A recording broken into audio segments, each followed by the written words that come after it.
What are you most proud of the things that you've done in Absolute Collagen? What's yours in the whole Absolute Collagen story? What's Darcy's work and things that you're most proud of? It would probably be product development. Like, obviously Maxine came up with our formula for our like original supplement, which is our hero, but we've recently done some work on the supplement actually and really improved our churn percentage, which, because we've got such a big base of subscribers, is huge. Like the incrementality on profits and just making people happier with the supplements so they're more inclined to stay for longer has been really great. Our skincare range is doing phenomenally well. Really not surprised by it, but they're really good products. Yeah. It's just happy, you know, people have just trusted us with the supplement and now they're trusting us with the stuff they're putting on their face. And we're being able to show up for her in different places, like her bathroom or whatever that might be. So I think it would just be tangibly our products. And when it comes to customer retention, which all brands are really focused on, and you have an extremely loyal subscriber base, what advice would you give to other brands that you've done that they can learn from it when it comes to retention? I think it's treating people fair. I think it's a big thing. We do so many different kind of things at the moment. Like back in the early day, we used to just do one email a month and it would be about Maxine and trying to, it was like Maxine's monthly roundup. And we still do that and that has the highest engagement out. All of our comms, we do have a great CRM team now. We do send a lot more emails. But the biggest thing for us as a food product, as a supplement, we send it out every 2 or 4 weeks, is getting people to understand how to take it and if they don't like it, how to take it. Because the taste is a bit unique, I'd probably say. But if we can solve that issue, people generally stay with us. So I think it's finding like your weakness, and our weakness is taste. Yeah. But it's also, we can do a lot with it and they can do a lot with it in their homes and our customers can. So I think it's almost like finding that weakness and just fixing and also it. being open about your Oh weakness. my gosh, yeah. Like I always see products and we'll always look into everything. Yeah. And facing the problem straight on. It's like, yeah, you are going to struggle with taste. We send out like a leaflet with every first subscription order, which basically says, if you're struggling, here's how you can take it. We've got new flavors. You can try this. We'll send you free flavors if you want. And just really being, we've always had a community manager. I think Katie, still with us, was employee like, I don't know, number 4 or something. She literally just manages social, our Absoluters closed Facebook community, which is also really great because people can share their problems and talk about how, you know, their results and other things. Because they do, our Absoluters do communicate more about their personal lives and things, and AC for them is more of a brand that stands for them and sees them rather than a supplement, which is why I think we've been so successful. But the community management piece is massive and just always replying to comments and never getting ignored. I think D2C brands especially, you can just overlook that. Like you've got your operations, you've got your marketing, and just sell the products and let them go. But it's that, if you can get those retention, you pay a lot for customers. If you can keep them for longer, then you're gonna.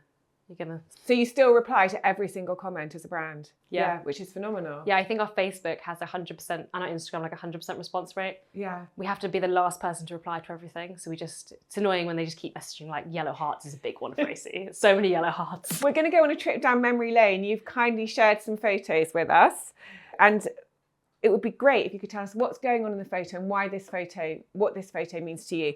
So the first photo is a photo, I believe you're the little girl in the pink hat. I am the little girl in the pink hat. When was this photo and what do you love about this photo? So this photo is me, my 2 sisters and my mum and our dog, which we used to call Evil Edie. She was quite evil.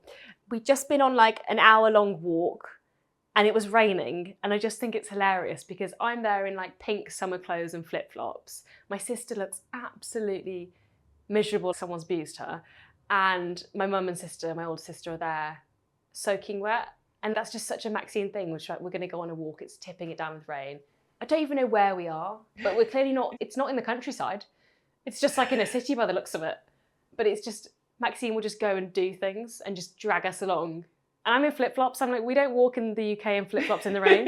What am I doing? You're also in summer clothes. Exactly. And everyone else is like dressed for a winter walk. Yeah. And I think that always says we spoke about me as a kid. I was very happy. And you are happy in this photo. Yeah. And my sister Margot, maybe not so happy. Poor Madge. So she started working at AC a couple of years in because she'd come back from work and we would just talk about it all the time. And she's like, I can't be doing this anymore. I need to just join you guys. I'm like, fair enough. But she's got a baby now, which is nice. The next 2 photos seem to be you guys in the warehouse and packing. So we made the decision really early on. We had a garage, like it was like 1.5 cars you could probably fit in it. And our drive, we used to get pallets delivered in our drive, and we're like, to get the best customer experience, let's ship everything from home. And I remember when we printed the first orders, we had 300 orders that day, just about, and we just pressed print, didn't think about ordering them, like in piles or like how that worked. And there was just labels everywhere in our lounge, which is really quite bizarre. We used to do handwritten notes with every single order. So that's a picture of me, my mum and my sister at our first garage. I think that was on like a bank holiday, because we did like a bank holiday event. And you can see all the Royal Mail bags. So they used to come in a little van and pick them up. And then How many handwritten notes were you writing a day back then? Oh my gosh, so many. We got through so many gold Sharpies. There was loads. We had to stop. And then we stopped. We got on Fiverr, we got someone to handwrite a note and then just would sign them after. But now we do an actual printed leaflet, still signed by Maxine, but not hand signed. Yeah. And then you can see and so that warehouse, I mean, that garage, it's not a warehouse, it's our garage. We ended up getting extended to be, I guess, 3 cars, I'd probably describe it. We had to knock loads of stuff down, we knocked trees down to build that.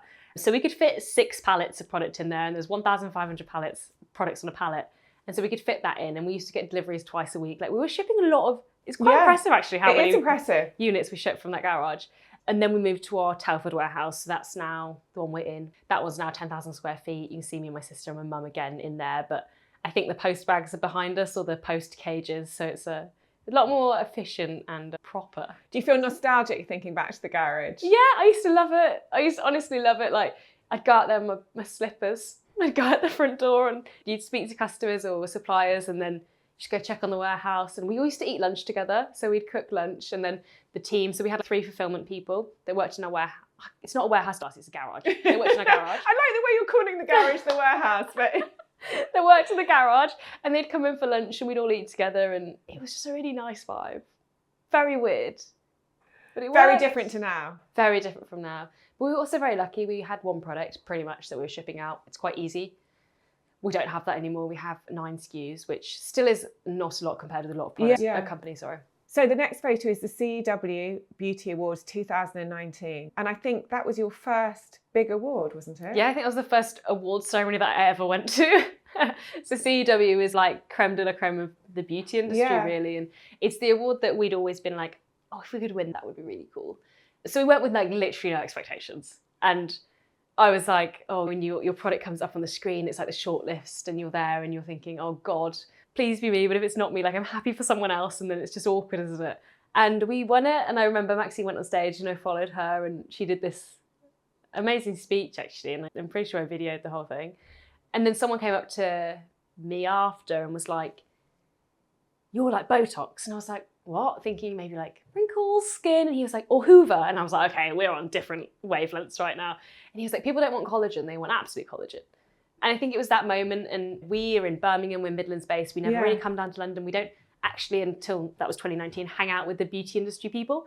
And everyone came up to us and they were like, oh, we know your brand, we take it, it's really good, well done. And I was a bit like, that's the first time anyone's really noticed or recognised AC. In the industry. Yeah. Because you had a big customer base at that point, but this was the importance of industry recognition in your peers. Yeah, exactly. Yeah, and then you went on to win an Achievers Award. Yeah, so 22 or 23, I won the CEW Young Achievers Award alongside Amy Connolly from Sculpted by Amy. I didn't know the team nominated me for that. So Sally Berkeley, who's the CEO of CEW, rang me up and told me, and I was like, oh my goodness. And she was like, you need to do a small speech. I'm like, fine, a small speech. I had no idea what these awards look like. They're massive. I was like, there was so many people there, like black tie, and my dad, it was the first time my dad and mum, they split up when I was 12. I'd seen them like get on together.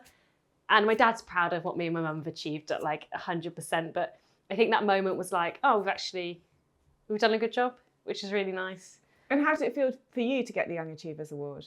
I'm really bad at like reflecting on things that we've done well. And I think it's that like restless dissatisfaction, isn't it? Like when we get something or win something or do something amazing, it's cool. How can we do the next thing better? Restless dissatisfaction. Yeah. I love that as a phrase. It's a good phrase. It's a good phrase, yeah. I think it's with everything I do. Yeah. It's not good. So you suffer from restless dissatisfaction. I think so. It's once you've done something and you get it. And times 100 was one thing I really wanted from the beginning.